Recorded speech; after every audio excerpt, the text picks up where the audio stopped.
93.3 KZOZ FM San Luis Obispo. The home of Jeff and Jeremy in the morning. They have no chemistry at all.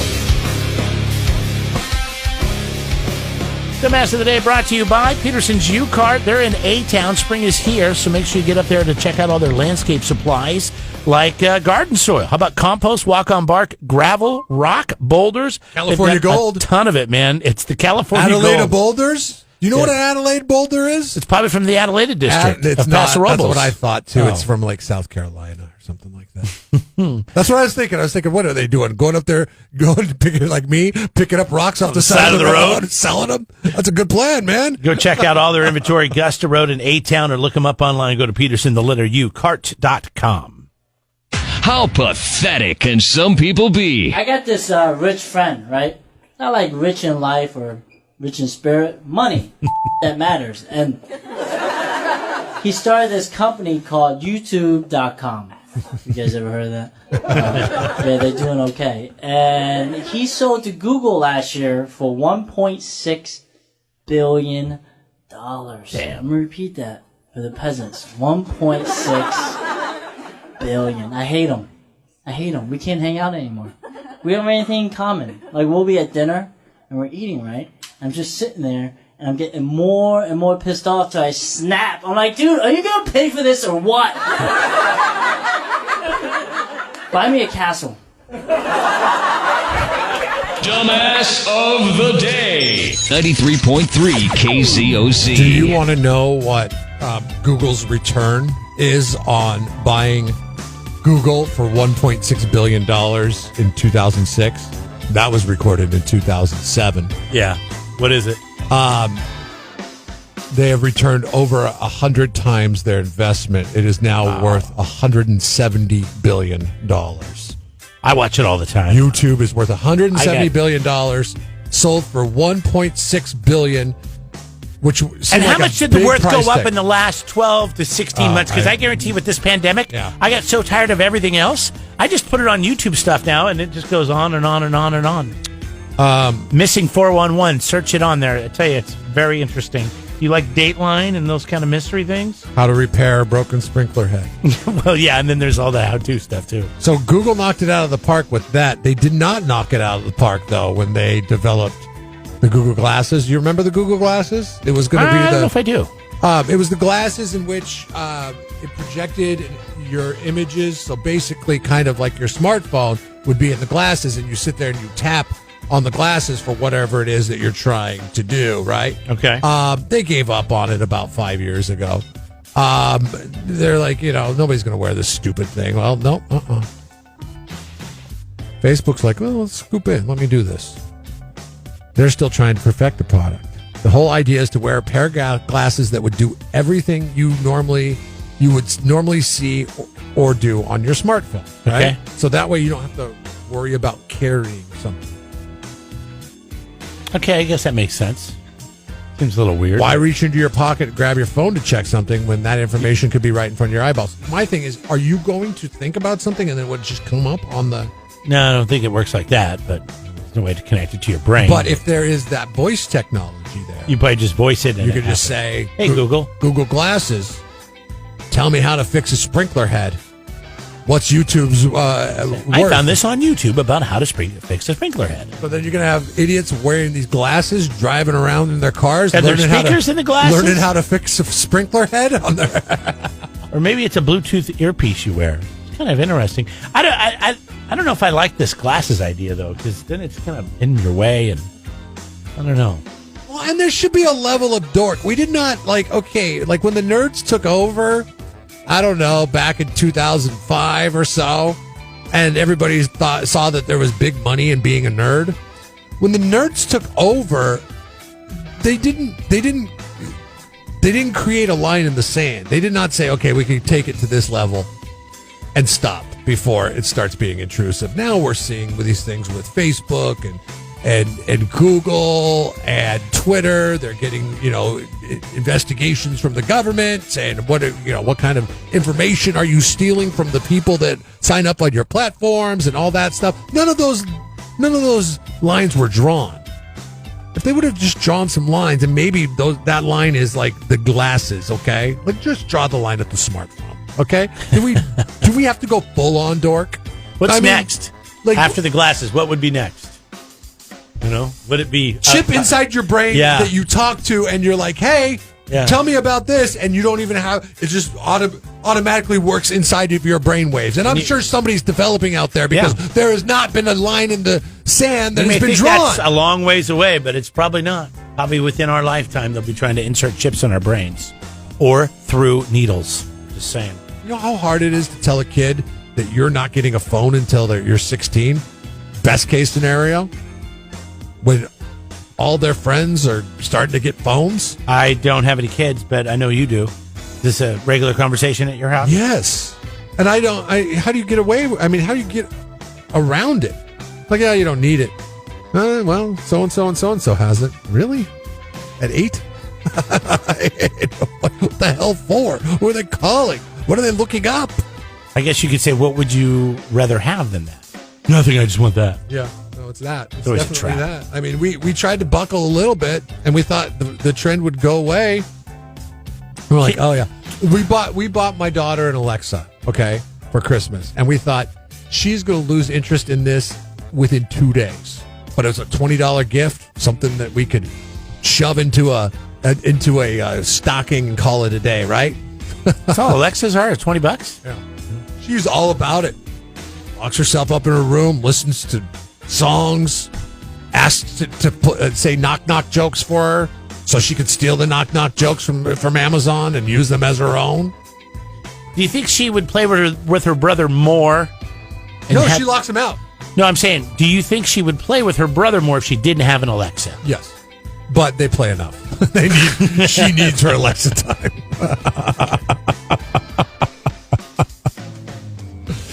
Like, yeah. You know, everybody needs a little space, right? Come on.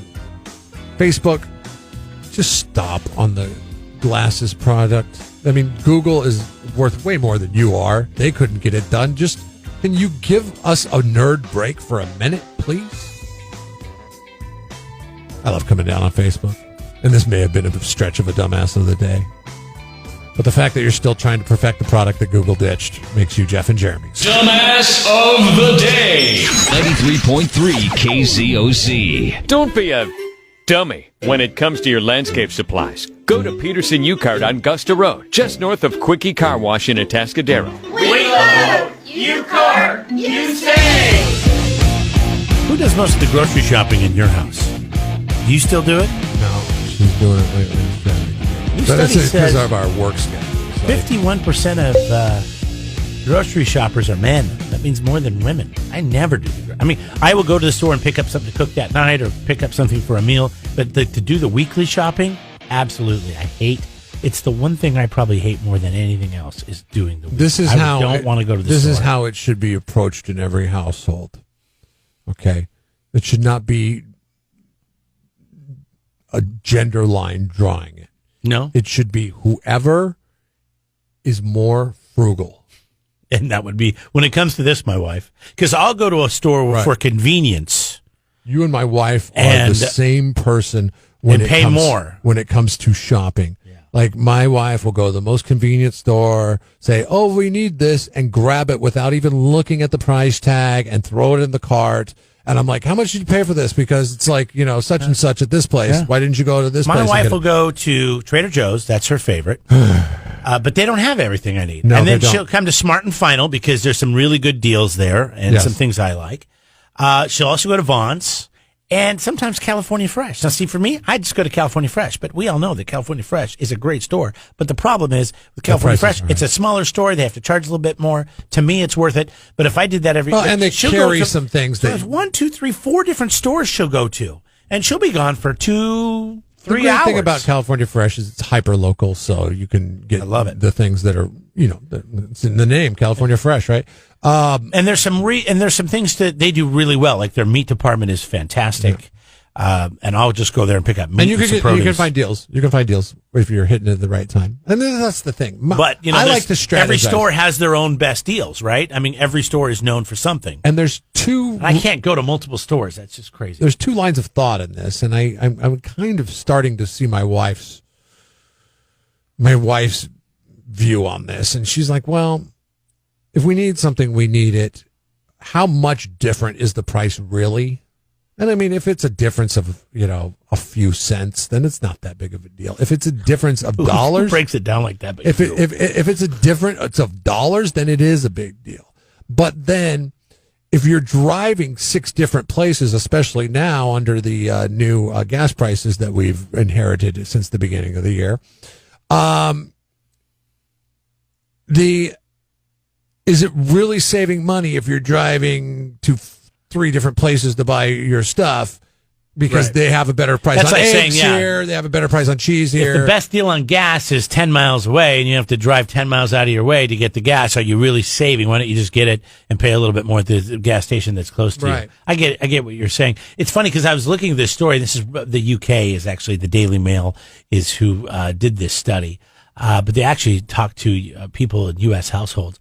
Men spend less than women do. On average, men will spend $3.70 less on a trip to the store than women will, which to me isn't that much money. I'm the opposite. See, I'll spend more because it's convenient, like I said. But I guess it all depends. I guess so. That means that in my relationship, it's rare to find a woman that is more paying attention to the price conscientious. I guess it would be the way to say that than it is men. Interesting. What's the least favorite chore you have to do then? Or what's the least favorite chore of the house that needs to run on a daily, weekly, yearly basis, whatever? I don't have to do any of that. I don't have to do any of it because my chore is... The grocery store? No, fixing whatever the hell needs to be fixed around the house. See, I would rather do laundry than go to the grocery store. I'd rather do dishes laundry than go to I would rather vacuum and mop and I'd wash and mow the yard and weed and all that stuff. I'd rather do laundry than landscape design, I'll tell you that. You still looking for help? No, I'm fine. You sell your gazebo yet? No, the bird. I can't do anything with it. The Finch Dilemma. If you missed that, by the way, it's in the podcast yesterday. You can download it right now at KZOZ.com or follow us on Apple, Spotify, or Google or any of your podcast players. I'm afraid of people at the National Audubon Society, which apparently is my kids and my wife, are going to come down on me. Whoa! Jeff and Jeremy in the morning. Jeff, Jeremy, and Whitney. Hello, Whitney. Did you miss me? I did. Did you have fun? Yep, I don't believe you, but maybe you did miss me. Maybe you missed the when I get all fired up and then, accuse you of something you didn't do. I did miss you, and then I saw your photos, and I no longer missed you. I was like, now I'm just jealous. I don't even look. I know I posted a handful of photos. I won't even look at them, and because it's depressing. But it's so cold here too. I don't know what that's about, but probably because it was 90 down there. But anyways, I know we have a lot to talk about today with what's going on. Is there any thing going on? And you set me straight on what the governor's saying, because I thought I heard something about April 15th. And then I heard it's May June. Or June. Is there anything going on with reopening in April? Yes. So April 15th is when indoor events are allowed to resume with people at a limited capacity. Oh, and then okay. As of Tuesday, the governor announced that the economy is expected to open up completely with no, all the tiered sort of guidelines. They're just going to go away. Masks would still be required, but as of June 15th, if certain metrics are met, including vaccine availability and case rates, I think is the wording they're using, that everything would be able to open up at 100% capacity. Okay. So, but we'd still have to wear masks. Correct. Yeah, that's not going away. There's still some information that I'm waiting for. I've been trying to dig through the announcement that they made because the headline sounds super good and great, But there's a few lines down in the press release that mention, you know, like vaccine verification and other nuances that might come into play for these larger events such as farmers market. You know, I don't know if people asking you if you got the vaccine, because everybody's asking me, hey, did you get the vaccine? Did you get the vaccine? Oh yeah, it's like I feel like it's going to be the new first date question. Yeah, it's like Seth. Seth comes in here the other day and he wanted to know if Jeff hey, you getting the vaccine? You getting it? Jeff's like, none of your business, dude. Because it's medical information. Did you get your herpes vaccine? And then he didn't want to answer that question. I know, it's such a social thing now. It's so weird. It's like, but it's still private. I've been around for 46 years. I've never had somebody come up to me and ask me about something medically, hey, you like get your flu shot, and have it be socially acceptable. Yeah, it's so weird. No, it's weird, but not only socially acceptable, but also encouraged. Bragatory. It's strange. I mean, on social media, Instagram, like a badge of honor. Facebook. Yeah, everybody's like, oh, let me get a selfie of me getting a shot. I mean, if I go and I get a boil removed, I'm not like, yeah, got my boil removed today. God, I wish I had a boil. Check it out. Check out this divot it left in my arm. Hey, colonoscopy, selfie time. You can't do that because they know. Everyone was like, in all of those situations, they all had to then go, because in the vaccine thing, you then go sit in like a holding tent, basically. Mm-hmm. You have to wait like 15 minutes before they let you leave. Oh, yeah. So imagine if like everyone had to do that together with everything. Oh, it would be a weird world. Yeah. Maybe that's what we should do. Is we should start. I have a doctor's appointment later today. Maybe I'll take a selfie when the doctor's examining me and go, "Hey, get my checkup, get my teeth cleaned." All the stuff that people don't really care about. Maybe that's what we should. I wonder if anybody's tried to play a joke on somebody after getting the vaccine, and they make you sit in that holding area for 15 minutes. If you like, you're like, oh, I'm going to mess with the doctors, or I'm going to mess with the nurses here a little bit. Be like, whoa, and you start acting like, you're going to fall over or something like that. No, I think people are more mature than that. Are they? Okay. Oh, yeah. I mean, I'm just guessing. Now, because those are the ages that have been able to get the vaccines until now. But no. I think everybody now can, right? Now you're opening those gates to a little bit more of the jackass crowd. I'm a little offended that 55 had a number, 65 had a number, 75 had a. What about 45? What about us? We could have. Where's the 45 limit? No, it was just like 55. All right, everybody. You get looped in with the young kids. I guess that means I'm not that old yet, but I am, because right. I'm at the top end of the young kids. Yeah. All right. So, do we have to get a vaccination to come to farmers market in May? I don't know. I really hope that's not the case. How can they control that, Whitney? That is not the what I want to hear. You have to show a vaccination card as you walk downtown. I mean, how do they control that? That's a great question. That's why I am waiting to see what kind of information is going to come out of this, because there's like one line in that press release from the governor that mentions something about vaccine verification for large-scale, high-risk events, and I don't know what they're going to define that is. And as we all know, up until this point, things are defined in an interesting way. So the people that are bragging, are they just trying to get it out there? Are they just like, hey, in case they forget whatever documentation they're going to be given for the.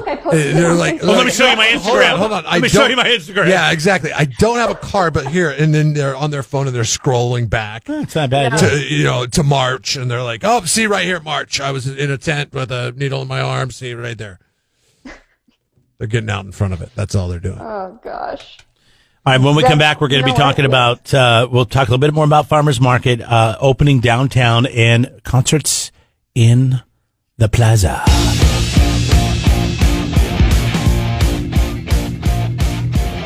Jeff, Jeremy, Whitney hanging out. April 17th is cleanup day. We'll come back to that if we have time.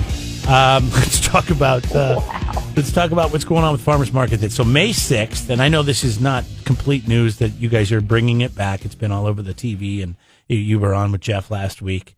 Sorry, you weren't there for the big announcement. Yeah, well, I saw it on Facebook, I think. Oh, okay. Wow, look at you, vacation Facebook guy. Yeah, there's Wi-Fi. Well, this is what I get up in the morning on vacation at like 5 or 5:30. Watch it, because I text you And I got no response until talk to you when I'm on vacation. Saturday. Yeah, I want to talk to you. But you can read the latest headlines of what's happening. It was home. work related. It wasn't friend related. If it was friend related, it was like It was loosely work related. It was about another. I was talking smack about a coworker. I mean, you could have at least got back to me on that. You were? Yeah. Well, maybe I just missed it. It was about that kiss ass down the hall. Oh man, I'm sorry I missed it then. Anyways, well, I apologize about that. Right? I just saw the one where you said, "At least I didn't drop you over the wall." Oh, that's right.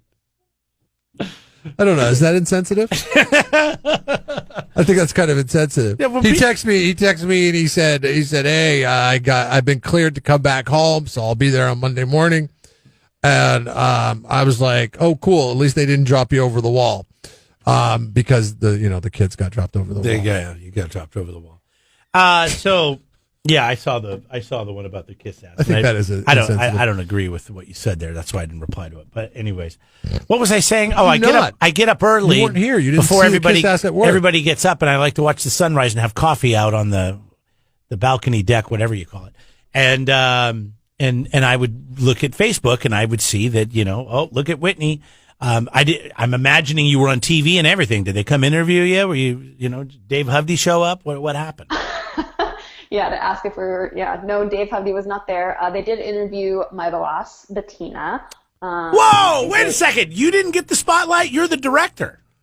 No, I'm behind the scenes. That's my jam. Oh, I like doing all the work and then yelling at people like you guys for being too loud. Perfect. Yeah. You're The good only at that. time I take the spotlight. You're like the sound monitor. That's right. This is how it works.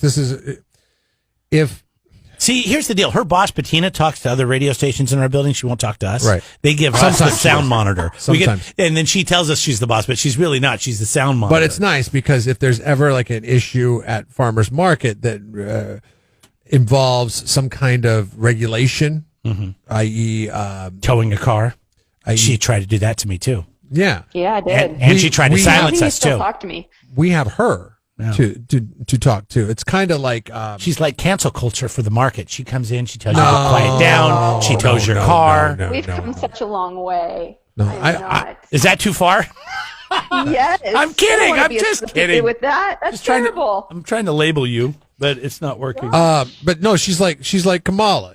She gets the. Oh God, you calling her Kamala now? No, well, like Bettina's like Joe, and Joe doesn't have time to deal with the stuff down at the border, so he's like, "Hey, Kamala, go take care of this," and then Whitney's the one that goes and takes care You're of the it. Kamala of the farmers market. Can I just be the market manager? Can I just be my own person? Can you laugh for us, please? Yes. Oh, see, always laughing, just like Kamala. Okay. So, okay, I don't know. People are going to take this Everything's the a wrong joke. way. We're just trying to be funny, and we're obviously not. We're not funny. We know that.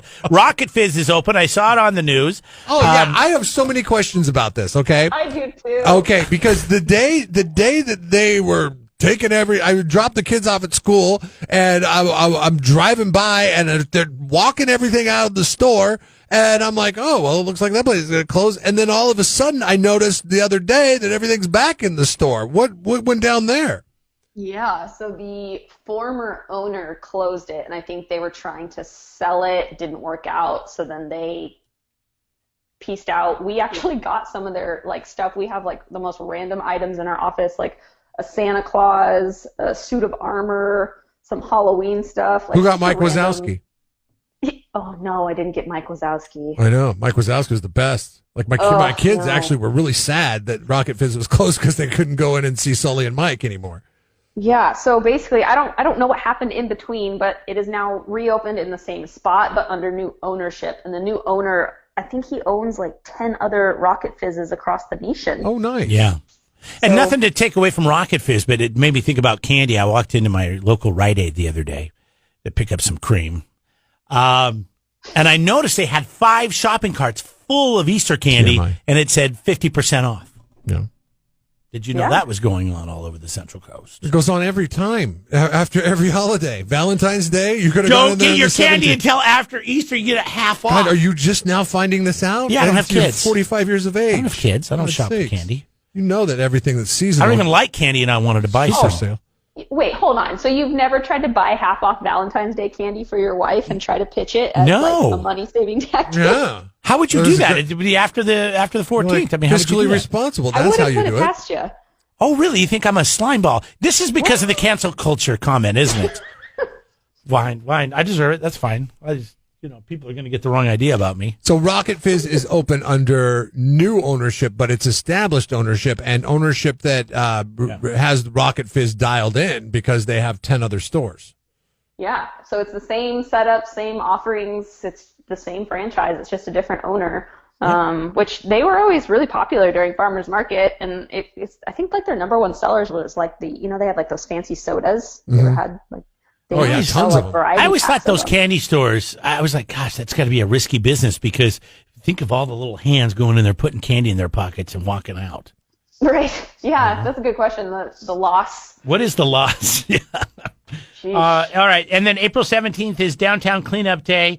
So if you're downtown on the 17th and you see something on the ground, pick it up. Put it in the garbage. Yeah. All right, Whitney. Is that how it works? No.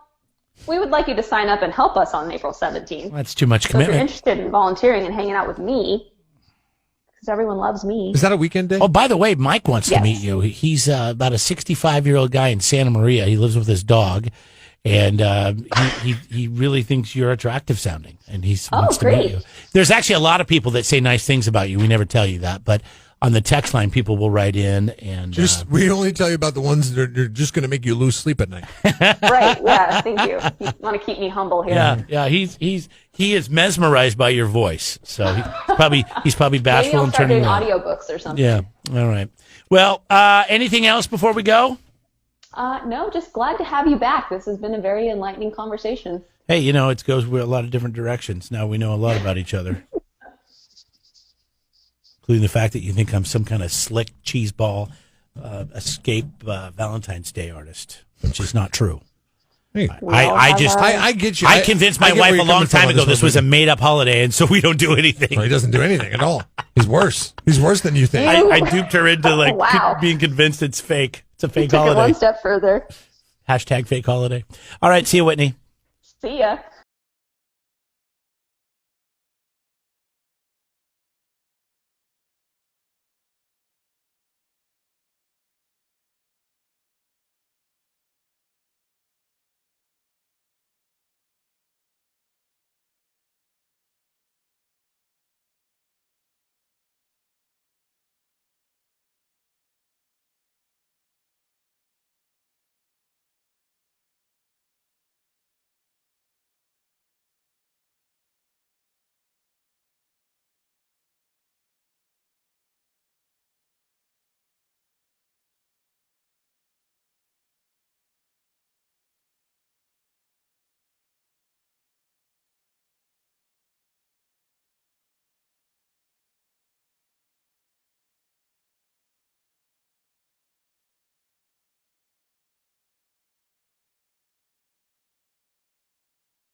Subscribe to the Jeff and Jeremy podcast now on Apple Podcasts, Spotify, Google, and YouTube. It's your Central Coast commute-friendly podcast.